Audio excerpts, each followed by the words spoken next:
नगरमध्ये बिबट्याचा हल्ला झालाय आणि यात चिमुकलीला आपला जीव गमवावा लागलाय। चिमुकलीच्या मृत्यूनंतर ग्रामस्थ मात्र चांगलेच आक्रमक झालेत। बिबट्याला ठार मारण्याची परवानगी मिळेपर्यंत आंदोलन करत राहू असा इशारा इथल्या ग्रामस्थांनी दिलाय। ग्रामस्थांनी हा रास्ता रोको केलेला आपल्याला पाहायला मिळतोय। एका चिमुकलीला आपला प्राण गमवावा लागला आणि त्यानंतर हे ग्रामस्थ आक्रमक झालेत। ते काय रात्र झालेली नव्हती, संध्याकाळी 6:30चा टाइम होता। ते मुलगा घरच्यांसमोर उचलून नेलंय।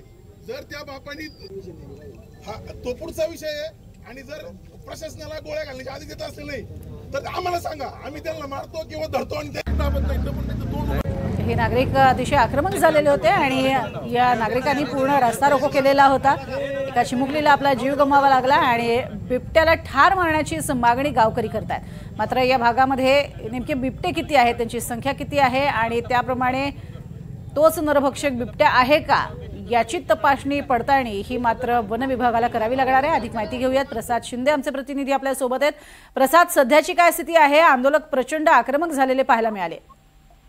नक्कीच प्रज्ञा, गेल्या 3 दिवसापासून बिबट्याने सळक असेल, निंबळक असेल, खारे खर्जुने गावामध्ये धुमाकूळ घातलाय। एक मुलगी यामध्ये हल्ल्यामध्ये मृत्युमुखी पडली तर एक मुलगा जखमी। संतप्त ग्रामस्थांनी जोपर्यंत बिबट्याला ठार करत नाही तोपर्यंत गाव बंद आणि रस्ता रोको आंदोलन करणार असं सांगितलेलं आहे। आणि सध्या नगर पुणे महामार्गावर बायपास चौकामध्ये रस्ता रोको आंदोलन सुरू आहे। नक्कीच, तुर्तास धन्यवाद या संपूर्ण माहितीसाठी प्रसाद। आता बोलूया